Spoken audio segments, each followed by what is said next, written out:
On retourne à Las Vegas pour retrouver Hassan Sine. Quand on dit on retourne à Las Vegas, alors qu'on sait qu'on reste à Dakar quand même. Non, mais c'est une formule imagée. Mais bon. Oui, c'est bon. Las Vegas, vous nous entendez? Hassan Sine. Ça c'est de la radio par contre. Hassan Sine, bonjour. Eh oui, chers amis de Kenkeliba, bonjour à vous, bonjour aux téléspectateurs.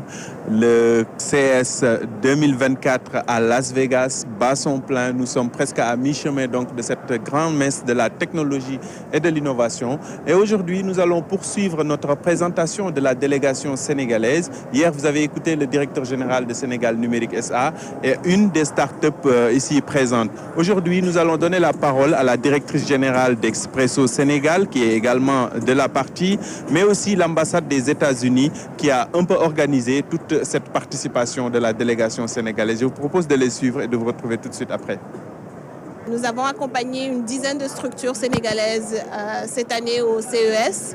C'est la première fois que l'ambassade accompagne ces entreprises-là. Il faut savoir que ce n'est pas la première participation de certaines entités sénégalaises au forum, mais cette année, nous avons voulu justement contribuer à l'approfondissement des opportunités de coopération entre ces entités privées-là et le secteur privé américain.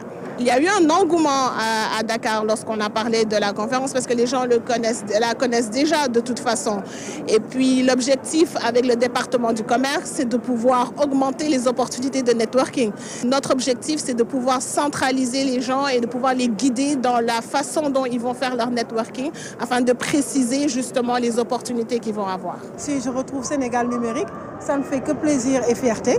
Parce qu'on sait que c'est le rôle que Sénégal Numérique est en train de jouer dans la transformation digitale du Sénégal et qui est un acteur aussi majeur, avec qui on travaille beaucoup et on compte également déployer pas mal de projets dans les mois à venir.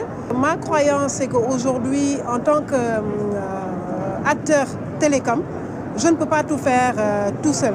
Je suis obligé d'avoir des partenariats stratégiques.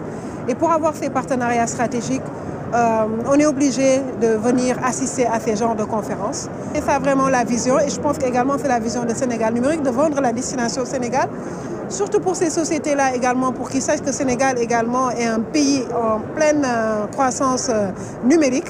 La transformation digitale y est. On a le plan Sénégal émergent, on a les acteurs télécoms, on a les autres acteurs également digitaux et surtout le mobile money. Donc aujourd'hui, il faudrait que le monde, dans ces genres de conférences, sache qu'également le Sénégal est un pays à visiter et un pays d'opportunités pour le numérique. Le CES 2024, c'est le CES de l'intelligence artificielle qui est pratiquement partout chez les 3500 exposants dans ces différents centres d'exposition ici à Las Vegas. Et nous avons retenu de vous parler aujourd'hui, comme on l'a annoncé hier, d'un robot de sécurité. Nous sommes allés voir la délégation qui a exposé donc ce robot, qui nous explique un peu comment ça fonctionne. Et suivez, c'est très simple. This is an autonomous security robot. Ceci est un robot de sécurité autonome. Il se déplace à l'intérieur d'un hôpital ou d'un grand building ou dans un périmètre déterminé. Il détecte des situations dangereuses comme les débuts d'incendie, de vol ou de personnes armées. Il sait reconnaître aussi des sons suspects comme des vitres de fenêtres brisées, des coups de feu et immédiatement l'alerte est envoyée au système de surveillance via une alarme. Some alarm to the monitoring system or some agents. Voilà donc, très chers amis, ce sera tout pour aujourd'hui. Nous espérons, Inch'Allah, vous retrouver demain pour l'avant-dernière journée de ce CES Vegas 2024. Et nous espérons vous retrouver également toujours avec l'intelligence artificielle qui est embarquée, comme vous l'avez constaté, dans tous nos objets du quotidien. Merci à vous, l'antenne.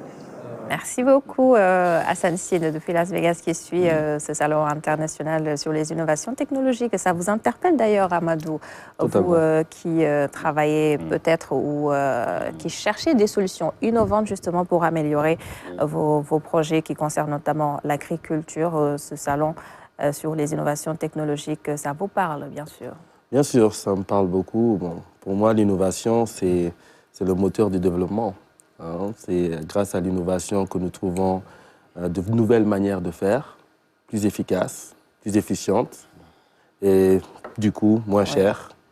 Et je pense que c'est par l'innovation que nous avons le progrès et donc le développement. Exactement. Et la technologie, bien sûr, c'est ce qui est en vogue. Et on ne peut pas faire sans la technologie aujourd'hui. Donc, dans le domaine agricole, bon, je pense que j'aurai l'occasion de développer encore plus là-dessus. Oui.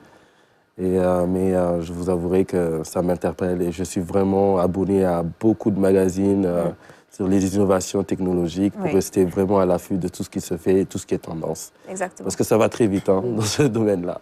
C'est ça. Et vous allez tout de suite développer d'ailleurs, puisque nous passons à la première partie avec notre invité, on enchaîne à l'une. Oui, belle transition. Amadou Niang, qui a lancé les couleurs, Voilà, qui a lancé le ton.